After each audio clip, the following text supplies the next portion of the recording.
welcome to The Kill File, your favorite true crime podcast. I'm your host, Brittany, and each week we will explore the dark corners of true crime, unsolved mysteries, and murder. Join me as we uncover secrets, investigate evidence, and dive into the chilling details of some of the most fascinating cases. Get ready for a journey into the dark unknown, because in The Kill File, nothing stays buried forever.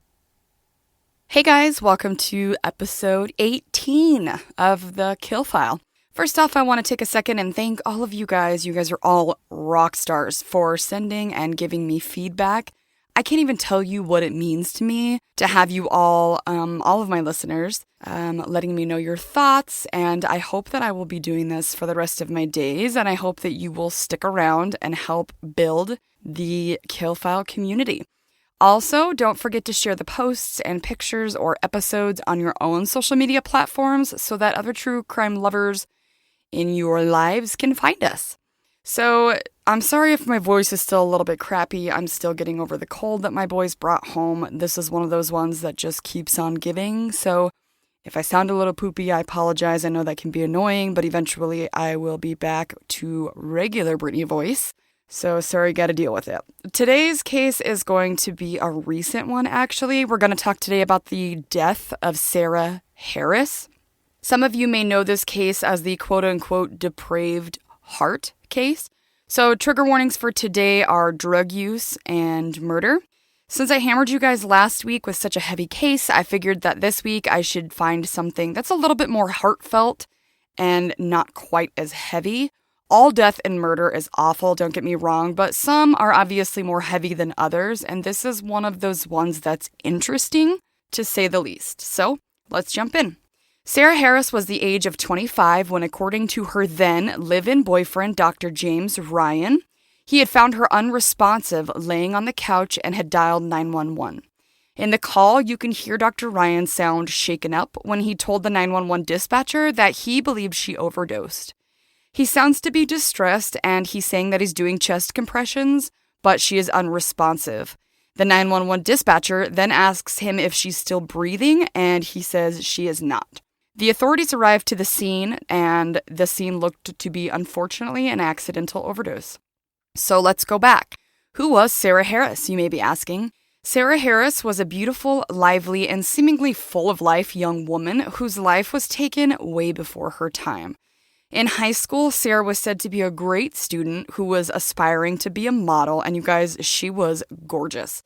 And she had actually won a beauty pageant called Miss Petite Maryland about a year before she would go on to meet Dr. Ryan. Sarah was said to be a bright and ambitious young woman wanting to become a doctor of sorts, possibly an anesthesiologist. Her mother, Tina, says that Sarah didn't realize just how beautiful she was and that she was a person who wanted to help others, which is why she was wanting to become some sort of a doctor. Her mother also said that Sarah was close with her three siblings, especially her older sister, Rachel. Rachel seemed to be some sort of a protector, as many older sisters or siblings do. Unfortunately, Sarah had a little bit of a problem in her youth with suffering with anxiety, which, same girl, I feel that on so many levels. She also was said to have experimented with drugs in her youth, as many of us do. Her mother, Tina, also recalled her first noticing Sarah's depression coming on when she was about 14 or 15 years old. There must be something about that age where so many of us struggle, because I hear this time and time again. I remember being about 14 years old when suicidal ideation first announced itself into my own life, and I feel like that age must just be like some sort of a turning point for teenagers. Having my own 13, almost 14-year-old, I often speak to my boys about suicide and how breakups and other things in life may feel like they're just so huge. And at the time they are. But when you look back later on in life, it will be just a blip of your time as your perspective grows. It's so hard as a parent trying to balance between helping and being there for your child with also letting them learn their own lessons and letting them also develop problem solving and like emotional regulation skills as well, because we all know that we can't be there as they get older every single day, and no matter how much we want to be. So we want to teach them those skills, but also it's so hard to watch your child suffer. Tina recalled that Sarah started feeling down around this time, but despite that, she was still excelling in school. Sarah was said to have learned Spanish, German, and sign language. Her mother also said that she put a lot of pressure on herself with her grades. Tina went on to say that Sarah's group of friends were great, and they would just sit out in the living room and play different musical instruments like the piano, and they would sing, and someone would sometimes play the guitar. That's a parent's dream, to have kids who aren't doing horrible things, but rather playing music or playing sports or doing something artsy. Of course, parents don't always know everything about their children. Mine sure as hell did not. When Sarah reached the age of 23, she was needing to get her wisdom teeth pulled. This is when she would be introduced to Dr. James Ryan, as he was a, quote, well-respected and well-renowned oral surgeon. At the time of her tooth extraction, Dr. Ryan was 47, which was more than twice Sarah's age, and he was divorced with 3 children, and he was also involved at the time with a woman who he had a baby with.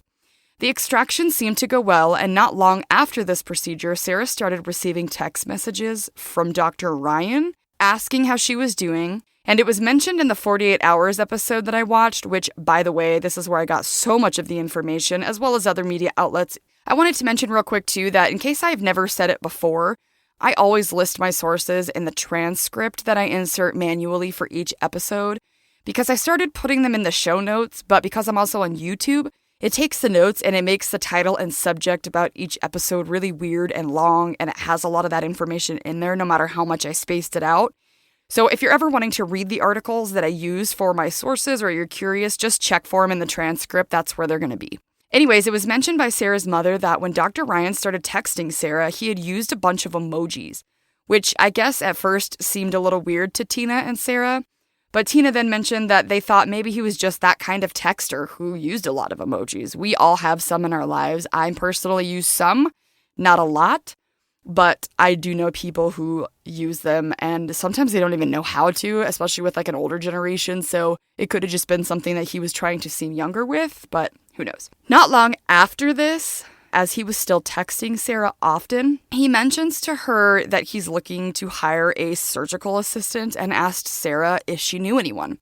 Which, first off, if he knew that she wanted to be a doctor or an anesthesiologist, then this is like one of those roundabout ways of asking someone if they're interested in a job or whatever, and I hate that shit. Like, just ask the damn question. Don't do that shit.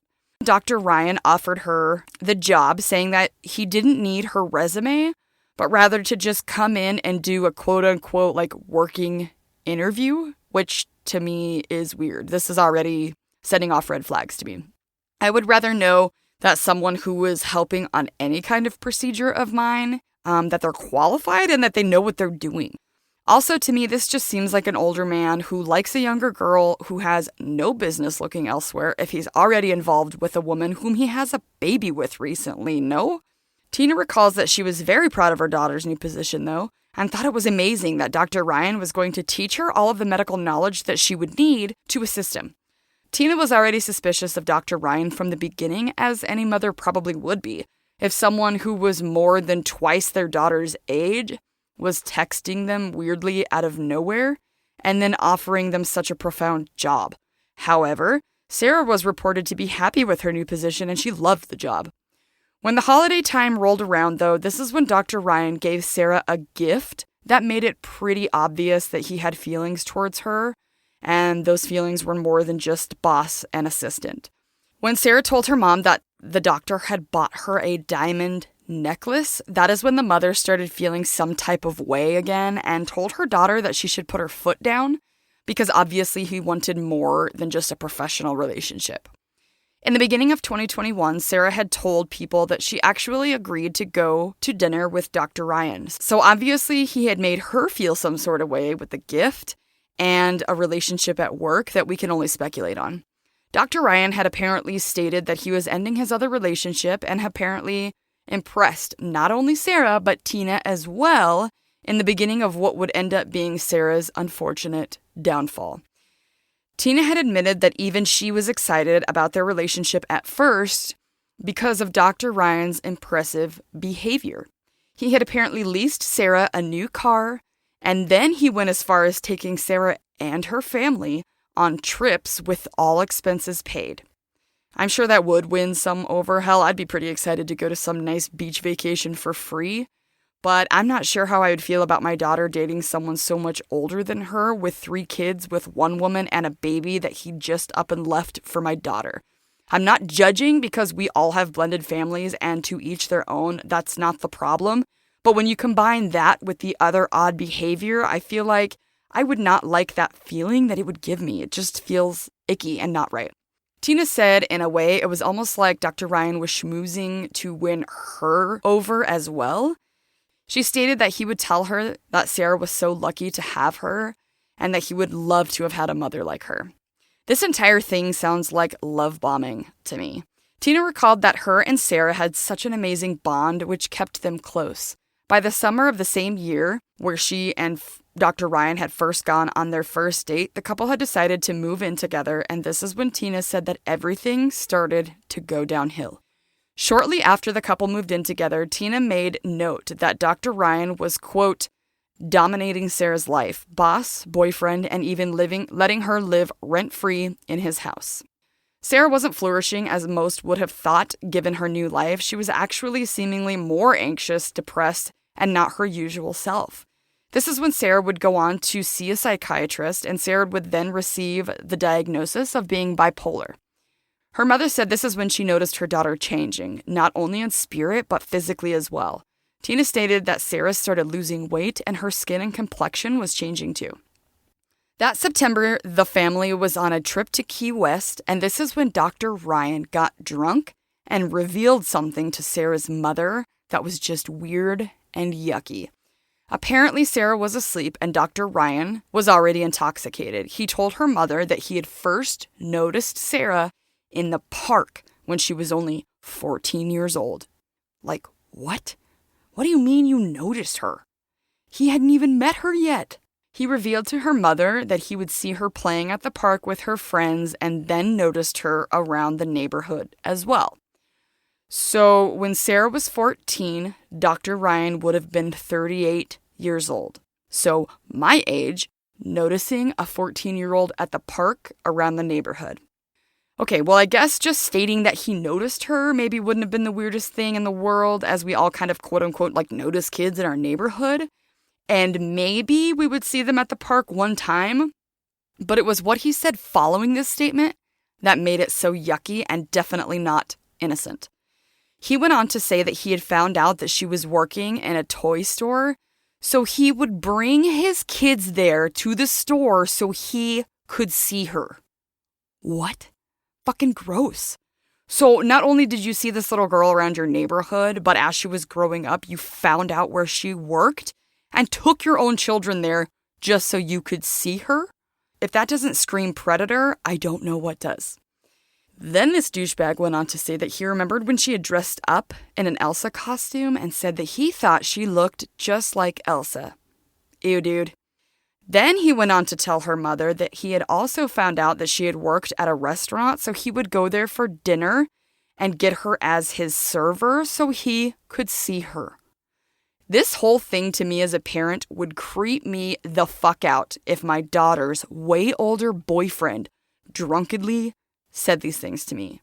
It was at this point that the 48 Hours interviewer said to Tina that it sounded like Dr. Ryan may have been obsessed with Sarah, to which her mother said she believed he was very much obsessed with her daughter. Apparently, they had gone on yet another trip just 1 month later to Florida, and this is when Sarah was starting to act strange. She was wearing large, long-sleeved sweatshirts, even though it was very hot outside. It was said that at the time of her wisdom tooth extraction, Sarah weighed approximately 120 pounds, and at the time of her death, she only weighed merely 83 pounds. Around the time of the Florida trip, Sarah and Dr. Ryan were said to be fighting all the time, and this is when Sarah would tell her mom that she actually hated him. She did not want to be with him anymore, and she just wanted to go home. I can imagine as a mother that would just hurt so much to hear, that you would just want to save your baby. After they got back from Florida, this is when Tina would really come to see how her daughter's life was spinning out of control. Tina said that she had called her daughter on October 28th, 2021, and this is when she said that Sarah was barely able to talk and slurring her words together. When her mother asked what was wrong, Sarah tried to give an excuse to her mom that she was just really tired. When the interviewer asked if she could tell that something was wrong, Tina said that she knew that she was slurring her words, so her and her other daughter Rachel left within just a few moments to go check on Sarah. Tina then said, quote, and we walked into hell. She said that when Sarah opened the door, she had looked like she hadn't showered or bathed in a week, and she stank. Tina went on to say that her daughter looked awful. With all of the weight loss, I can imagine that she would look like a skeleton. Like 120 pounds is not that much to begin with, so getting even thinner, that would be scary, I would imagine, as a parent, even if she was already petite. Tina said the horror scene that her and Rachel walked into had syringes and needles all over the floor. There were IV bags, tourniquets, bloody paper towels, and her mother even noticed bloody footprints on the floor. She also went on to say that there were drugs all over the place, vials and bottles of drugs. She went on to say that Rachel got all of the vials together and started taking pictures of them, and this is when Tina stated she never actually looked at what the drugs were, but now she wished she had. I know not everyone is medically savvy, but I feel like if I found my daughter in that state with slurred speech, skin and bones, and needles and syringes all over the place, blood and everything else, I would immediately want to know what the hell she was on. I'm not parent shaming or anything, I swear. I'm sure that Tina was probably more concerned about her daughter's state than what was going on around her. I just can imagine now that she feels some type of way about not looking at the drugs to check them out herself. When the interviewer said to Tina that there were probably some people watching and wondering how she could not look at the drugs when she found Sarah like that, she replied with, quote, "Of course, I just wanted to get her out." This is when she tells the interviewer that Sarah had told her that Dr. Ryan was just trying to hydrate her and that she had just been dehydrated, which is definitely not even close to what she was seeing in the room. Maybe with the IV bags, but there's no way in hell that he would be hydrating her with all those different types of medical vials and quote-unquote hydrating her with medicines that made Sarah slur her words. Nope, there's no fucking way. This is when Tina told Sarah that she was going to turn in Dr. Ryan. And in turn, Sarah started crying and telling her mom that she can't and begging her mom not to call the police. I can only imagine now that Tina has guilt for not turning him in when she had the chance, like her instinct told her to. Tina went on to say that when she grabbed Sarah's arm and threw up her sleeves, she noticed that Sarah had track marks all up and down her arms. Tina then said that she became hysterical herself, which of course, can you imagine finding that kind of horrific situation and seeing your child on some type of drugs and drug paraphernalia all over the place and then blood and seeing the needle marks all over? I would lose my shit too.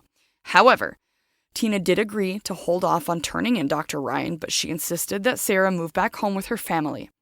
Of course, it only took a few days for Sarah to be convinced by Dr. Ryan to come back to him, which, of course, at this point, it's pretty clear she's becoming an addict. She's gonna go back. It was after this that Tina noticed a shift in her daughter, surprisingly for the better. She stated that Sarah was eating, she was cooking more, and she had even started going to church, which probably made Tina feel better that her daughter's life was back on a better path. Unfortunately, when Tina spoke with her daughter on the phone on December 3rd, 2021, Sarah was again slurring her speech. This is when the protective older sister, Rachel, said that she was going to head over to Sarah's to find out what was going on and check on her younger sister. Sadly, the scene that Rachel would see when she walked in was said to be even worse than the first time they found her slurring. Rachel again started snapping pictures of the vials and prescription drug paraphernalia that was scattered all over the ground. I love that her sister was smart enough and had the wherewithal to do this when Sarah was in her time of need. Not only was she there quick to head over and make sure that her sister was all right, but when things were clearly not okay, she took pictures as evidence later on. Good for her. Rachel again found vials of drugs, syringes, needles, IV bags, and this time there was an IV pole as well. Now this part confused me. It said on the 48-hour special that Rachel was so distraught about what she had found at Sarah and Dr. Ryan's house and the scene that was unfolding before her eyes the second time she was there, that she had left without talking to her sister, which I didn't understand this. Like, how come you wouldn't talk to her and see if you could get her some help? Obviously, Sarah is in a state of need and clearly has a drug problem. I feel like maybe more could have been done to help her, if not the first time they walked into this scene, but now the second. I'm not blaming her family by any means. Like, who knows how any of us would react if we were there and this was our own family? I just think hindsight is always 20/20, and I wish that Sarah was able to get some addiction help that, in my opinion, was very obvious that she needed, or that someone would have turned in Dr. Ryan at this point. A few days after Rachel had happened upon the disturbing scene again, this is when Tina would go on to confront Dr. Ryan, and she stated, quote, "I just reached across and smacked the living crap out of him," end quote. When the interviewer seemed taken aback and said, quote, "You hit him?" Tina unapologetically was like, "Oh yeah, I definitely hit him." She said that she then asked Dr. Ryan, like, "What the hell are you doing?" Good for the mother for trying to confront this man about her daughter's state when he obviously has something to do with all of the drugs that are found around the home. I never condone hitting someone, but I feel like there are times when someone just needs a wake-up call, like, "Hey, what the fuck are you doing?" And I thought it was quite funny that this mom smacked this doctor right in the face. Tina then stated that she asked Dr. Ryan if he was trying to kill her daughter. Oh, I can't imagine the pain that this mother must have been feeling and the fear of how her daughter's life had turned. At the time that Tina had confronted Dr. Ryan, this is when Dr. Ryan would go on and try to spin a story that he was only trying to quote-unquote hydrate her. I'd be so fucking pissed. He is obviously lying, and how long is it supposed to go on? I feel like I would have said if my daughter is that dehydrated, then she needs a fucking hospital, not an oral surgeon. And I would have just called the police or an ambulance or something. When the interviewer asked Tina if she still believed that Dr. Ryan was just hydrating her, she replied with the fact that she knew he was giving her something, but that she didn't know what it was because she'd never looked at the vials. I just feel like, in my own opinion, there were missed opportunities to help Sarah here. No judgment on anyone in her family. I just feel so bad that things could have gone differently for Sarah if someone could have gotten her away from Dr. Ryan. But then again, she's an adult. You can't force someone to leave someone else. This is just me. But if I knew my daughter was injecting herself or her doctor boyfriend was injecting her with something and my other daughter had pictures of it, I would want to know what the fuck it was. And then, of course, I would be on the internet faster than you could blink to find out what these drugs were used for. It was then said that the very next day, Dr. Ryan finally admitted that he'd been doing more than just trying to hydrate her. Duh. But his excuse or reasoning at this time was that he was only giving her these drugs to keep her from getting the drugs somewhere else. Okay, at this point, it's very clear to me that Dr. Ryan knows that Sarah has an addiction problem, and instead of trying to get her help or going to her family to inform them of what's going on or how bad things have gotten, and maybe together they could have all gotten Sarah some help that she needed, he was just feeding her addiction and providing her with the fucking drugs. This is when Tina said she gave Dr. Ryan an ultimatum that he could either stop seeing her daughter or that she was going to call the police on him. I feel like at this time I would have just called the police. This man is supposed to be a doctor and takes an oath not to harm other human beings, and clearly he is abusing his license, his power, and he's taking drugs from his practice. All of which are illegal, and he should have been stopped at this point from being able to do any of those things anymore. Dr. Ryan then chose between the two, having the police called or breaking it off with Sarah, to break it off with Sarah. Unfortunately, after days, turning into weeks, turning into months, he never actually followed through with breaking up with Sarah. Again, I say this is well past the point where I would have called the police for my daughter's sake and tried to get her some help. This story is so sad in the fact that although it's clear that her family loves her and it seems like they tried, I can't help but feel that more could have been done to get Sarah some help, knowing that she obviously has a problem. But it was said that after months of tension between Tina and Sarah, there was just no reasoning with her or changing her mind, which of course not. She's an addict and she has a direct supply of drugs from her boyfriend. What kind of addict would leave and give that up? Tina told the interviewer that there was nothing she could do. She said that she had threatened to lock her up, which is AKA calling the cops. Then she explained that Sarah threatened to never speak to her again when she got out if her mother did that. And she said that it quote-unquote scared her to death.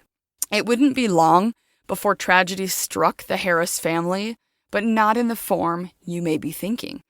Sarah's older brother, Chris, who was only 38 years old, who had been in Montana, died of a freaking heart attack at 38. That's so young. That's my age. Like, way too young for a heart attack. Oh my God. Tina then said something that absolutely broke my heart into a million pieces. She said that she had to do something which she thought, and I agree, that no parent should ever have to do for their child. Take them off life support. I think about this often and whether I could do this for this person or that, or if I would always hold on to like some glimmer of hope that they would wake up. But never, ever in those scenarios is the person that I'm thinking about my child. Holy fucking shit, talk about heartache and trauma. I absolutely cannot imagine what this mother and this family had to go through with this blow to their family. I can only imagine that this would have exacerbated Sarah's drug problem. This is just my own opinion, but when you have an addiction problem, things like this definitely don't help. It was only just 18 days later, which was January 26th, 2022, around 8:30 a.m., that Dr. Ryan called Rachel and Tina to let them know that he had found Sarah on the couch that morning. Tina recalls that her daughter Rachel had started screaming when Dr. Ryan was on FaceTime telling them what happened. Tina said that he had the phone pointed at Sarah and that they saw her lying there. I feel like maybe that was not the best idea for him to do that to her family, because now that image is going to be burned into their heads of their daughter and their sister. Apparently, Dr. Ryan was saying, quote, she's gone, over and over, which is just devastating, I can imagine. The crime scene was littered with syringes, vials of medication, tourniquet bands, alcohol wipes, crumpled up paper towel, medical tape, and quote-unquote other normal items that a 25-year-old woman might have around. When the authorities processed the scene of her death, they had listed the cause of death as undetermined, which is weird. If they knew that it was an overdose, why wouldn't they just list that? It was said that Dr. Ryan had given the authorities information saying that Sarah had been struggling with her mental health, and he thought she overdosed. Thankfully, and this part was absolutely fantastic, Sarah's sister Rachel immediately got started with her own investigation and got into Sarah's iCloud account. From Sarah's laptop, she was able to see text messages that would help point this case in the direction it needed to go. Rachel found text messages from Dr. Ryan containing all sorts of references to the drugs they found in the home, one of which was a tranquilizer called diazepam, and the other two were anesthetics called propofol and ketamine. Ketamine is sometimes also used to treat depression, but again, Sarah didn't have a prescription for any of these drugs. Rachel collected all of the evidence for her sister's case and ended up having an entire binder full of stuff that equaled 200 pages. Get it, girl. Some of these items include the pictures that she had taken while she was at Sarah and Dr. Ryan's home, and she also had a copy of the autopsy report. In the ME's report, it actually showed the 3 drugs in her system, ketamine, propofol, and diazepam, which can all be habit-forming and apparently can also suppress someone's breathing. It was also said that taking these 3 drugs in combination of each other can be lethal. After Rachel gave all of the information that she could about her sister's death, when she took the binder full of evidence to the police in Montgomery County, the information would end up in the hands of a pharmaceutical investigation expert named Icavello. He was nearing his retirement, having served 33 years on the force as a police officer. In fact, after this case, he ended up retiring. After Icavello started going through the binder, he realized that he felt the police may have been wrong about the scene that they saw at Dr. Ryan and Sarah's home. Icavello said that looking through this binder and reading all of the text messages between the couple was like, quote, watching a murder in slow motion, end quote. He said that you could literally see Sarah die. He also said within the first month of their relationship, Sarah was already suffering, and the fact that she was having some anxiety. And instead of offering Sarah some help or a path towards getting some help with her mental health issues, he offered her a fucking injection. Excuse me? That is not your fucking job, sir. And that is also abusing your medical privileges. Like, what in the actual fuck? There, right there, is like, hello, you were the one who started her fucking addiction. What a piece of shit. The first text about this was when Dr. Ryan told Sarah that he could, quote, give her an injection. The anxiety would be completely gone in 6 seconds. It will work. Let's try it, end quote. Just the wording there bothers me. Like, let's try it? You're not talking about some restaurant that you want to try. You're talking about a human life and someone who is struggling with anxiety. And anxiety is no fucking joke. You can't just put a Band-Aid on it and expect it to go away. He is already heading her down a bad path, saying like, here, I have a quick fix, and it'll be gone, no worries. Like, what happens when the drugs wear off?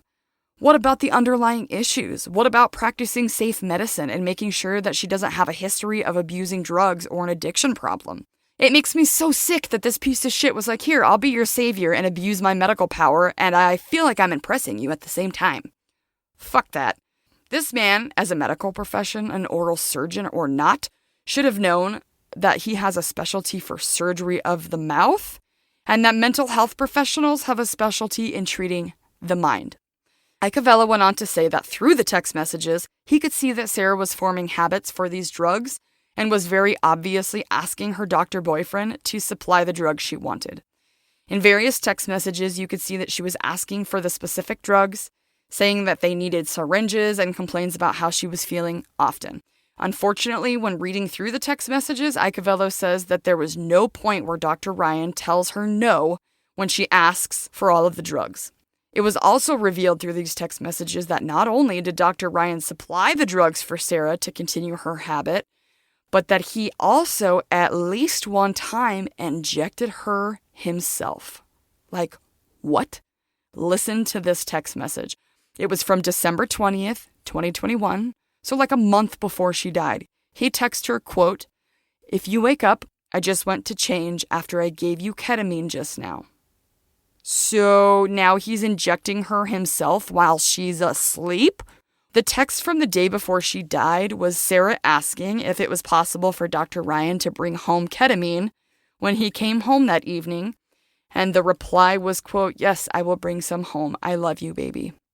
So I am just curious why at the scene of her death, when Dr. Ryan called the police, why did he tell them that she had a habit of stealing drugs from her work and then tried to play it off like he had seen her inject herself once or twice before? Like she had this problem, but that she was maybe sneaky about it and that he had caught her once or twice? You are so full of shit, man. He blatantly lied to the police to make it seem like he was not involved in this. Iacovella said that he felt his colleagues didn't really understand what they were looking at when they went to the scene that morning when Sarah died. It was very obvious that Sarah had become chemically dependent on Dr. Ryan, and it seemed as though this whole thing started with him offering her drugs. He went on to say that while the EMTs and police are often used to seeing drug overdoses, the drug paraphernalia usually looks a lot different than what they saw at Dr. Ryan and Sarah's home. Meaning, the authorities and first responders are probably used to seeing what he described as hypodermic needles, sometimes shoelaces, often burnt spoons, and also tinfoil, where Sarah's overdose scene would have looked completely different. This scene could have been mistaken for medication and not the fact that she was using the medication as a form of drug abuse, which makes sense because so many of the things that they saw might have looked medical and not street. The authorities also just assumed what Dr. Ryan was saying as truth because they took his word for it because he's a doctor and he's supposed to be credible. Dr. Ryan did mention to the authorities that she had overdosed about a month before her death and that he had performed CPR on her and revived her. Excuse me? Why would you not bring her to a hospital or get her into treatment if she had already overdosed once before? What in the actual fuck? I do remember it mentioning that the scene was not right in the way that the drugs that Sarah had injected that night or that early morning would have hit her immediately, and she wouldn't have had the wherewithal to do much after the injections. It would have hit her so fast. Yet, the medication was found in her purse, seemingly hidden from the authorities, probably by Dr. Ryan. I gotta say, in the 48 Hours special that I was watching, Tina getting to the house in a panic, knowing that she had lost her daughter, was devastating. She ran into the house and ran at Ryan, who was sitting on the floor, and she just started hitting him with her keys. Not in a really hard way, but more of a what the hell did you do to my daughter? Now she's gone because of you way. And it was so sad, I can't even imagine. Thankfully, about 2 months after Sarah's untimely death on March 22nd, 2022, authorities arrested Dr. James Ryan for the murder of Sarah Harris. The concern for the prosecution was going to be proving that he had a malice intention because his defense was set on using Dr. Ryan was only trying to help Sarah, but that Sarah had other things in her mind for the drugs. Which makes me sick because there's just so many red flags here whether he wants to pretend that he didn't know or not. One of the issues in the case would be trying to figure out or not knowing exactly which one of the couple gave Sarah the final dose that ended with her death. Iacovello said that he knew that the case against Ryan was solid, and he had no problem explaining to the prosecutors of Dr. Ryan's guilt. This prosecution team was actually Montgomery County's overdose task force, which I didn't even know was a thing. So that was something new I learned.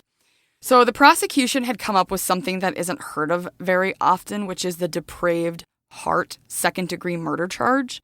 In using this as their goal, the prosecution would be going for second-degree murder charge, and they wouldn't have to come up with any evidence that would conclusively prove that Dr. Ryan had any intention of harming or killing Sarah, even though it was clear to everyone that he was responsible for her death. With a second-degree depraved heart murder, they didn't have to prove that the murderer actually wanted anyone to die, but rather only having to prove that they knew that their actions would result in someone's death. The example that one of the prosecutors, Dietrich, gave, it was a fantastic example of what this would mean. He said, quote, "If I take a gun and just randomly shoot into a crowd, I may not necessarily want or care if anybody dies, but that it's such a grossly reckless act that someone's likely to die." End quote, which is honestly the best analogy of what that subcategory of second-degree murder represents. The prosecution was also charging Dr. Ryan with a few other lesser charges. One of them was involuntary manslaughter, as well as 2 counts of drug distribution, along with 1 count of possession with intent to distribute, which is absolutely on the nose, and I'm so glad that they charged him with not only the murder of Sarah, but all of the other charges as well, because each of those things, as I said before, were illegal. And Sarah and her family deserve justice. So it wasn't hard for the prosecution to prove their case with Dr. Ryan supplying his girlfriend with drugs that he was stealing from his office with the proof of the texts. However, the defense was trying to argue that Sarah had a hand in her own death, saying that she was obviously struggling with mental health and that she had anxiety, and they felt that maybe she wasn't able to overcome her anxiety and depression and her drug abuse. They also suggested to the jury that Sarah was stealing the drugs herself, which, while all of those things could be true, in my opinion, it doesn't help Dr. Ryan's case in the least. What I mean is, if Dr. Ryan was so aware that Sarah was suffering from anxiety and depression and a drug addiction, that it begs the question, in my opinion, of why the fuck didn't you get her some help? If that is what he is trying to use as his defense, that Sarah had all of these issues, then why didn't you reach out to her family or her friends or another medical professional to try and get her some help? No, instead, he offered her a fix for her anxiety by offering those drugs to her in text messages. Clearly, he was bringing the drugs home to her.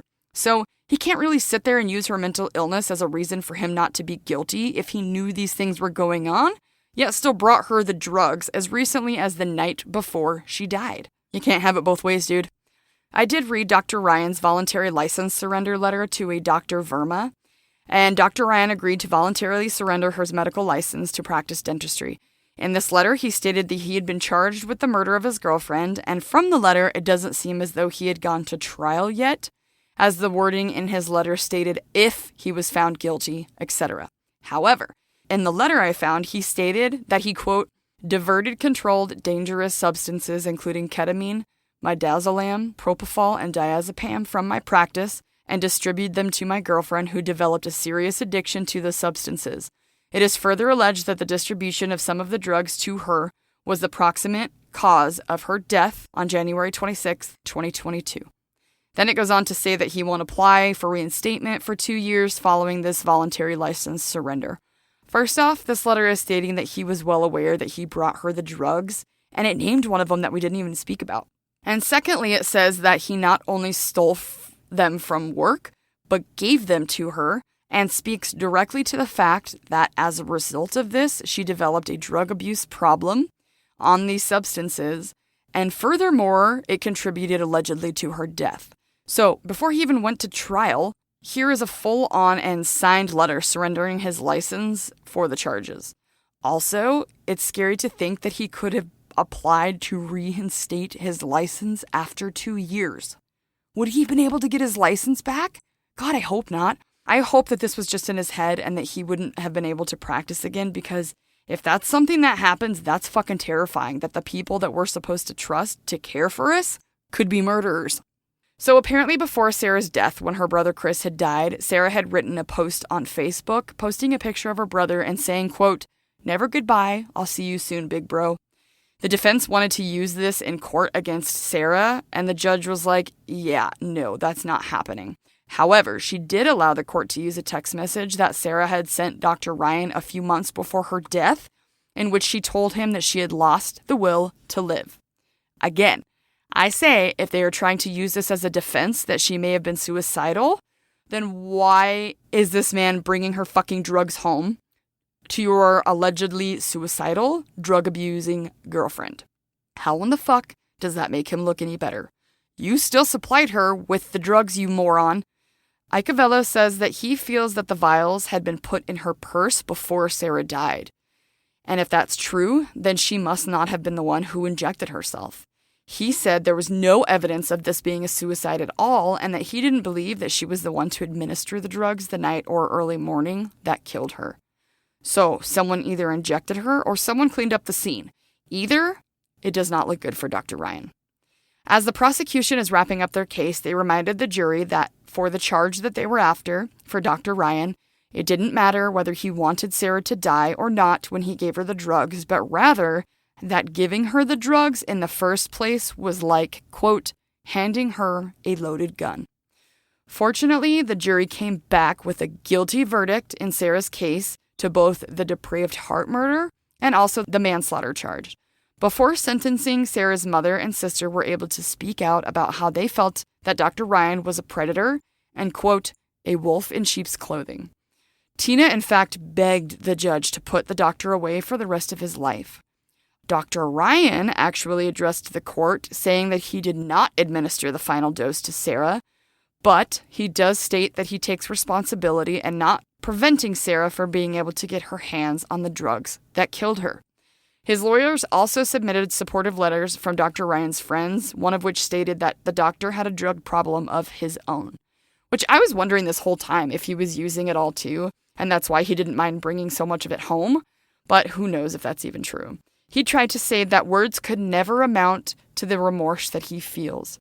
It was said that the guidelines for sentencing in a case like this is usually 15 to 25 years in prison for the depraved heart murder, and the judge decided on her own sentence.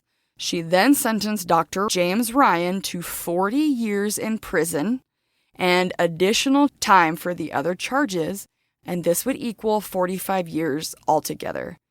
The defense said this would be basically the rest of his natural life, and they felt that the judge was using Dr. Ryan to set an example for the medical community. A state's attorney by the name of John McCarthy is wanting to try and get stricter laws, especially when it comes to crimes against the people who supply the drugs that victims overdose with.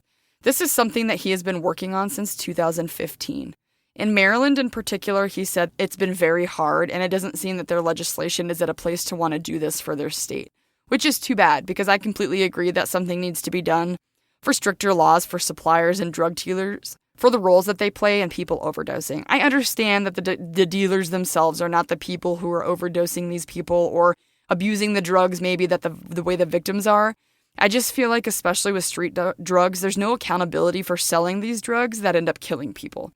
I don't know what the answer is here, but I hope that we're able to move forward in stricter drug laws, especially when it comes to the medical pharmaceutical ones.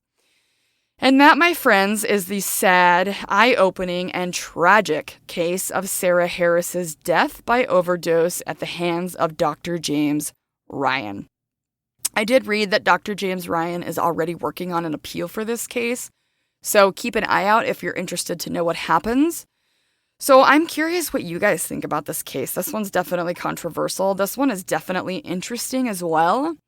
To me, especially because of the depraved heart murder charge. I had never heard of that, and I didn't even know when I started this that it was actually the name of the charge. I thought it was just what they were calling this case. So when I found out that that's what the charge was, I was like, wow, this is wild. The thing that brought me into this case in the first place was the fact that Sarah died the way that she did, and that Dr. Ryan had admitted to her mother that he had basically been watching her grow up and seeking her out, even when she was little. That made me want to vomit, and it screamed predator to me. Do you guys think that he deserved the 45 years that he got? What are your thoughts? I'm going to wrap this case up by saying this story, after I dove into it, will hold a special place in my heart. As someone that I loved in my own life died from a drug addiction and had at one point dated their pain management doctor, which probably only fueled the situation for their drug abuse. The sad part was not only did the doctor lose his license, but he died as well. And then not long after he passed away, the person that was in my life that we loved so much died in a horrific overdose, which is just absolutely heartbreaking.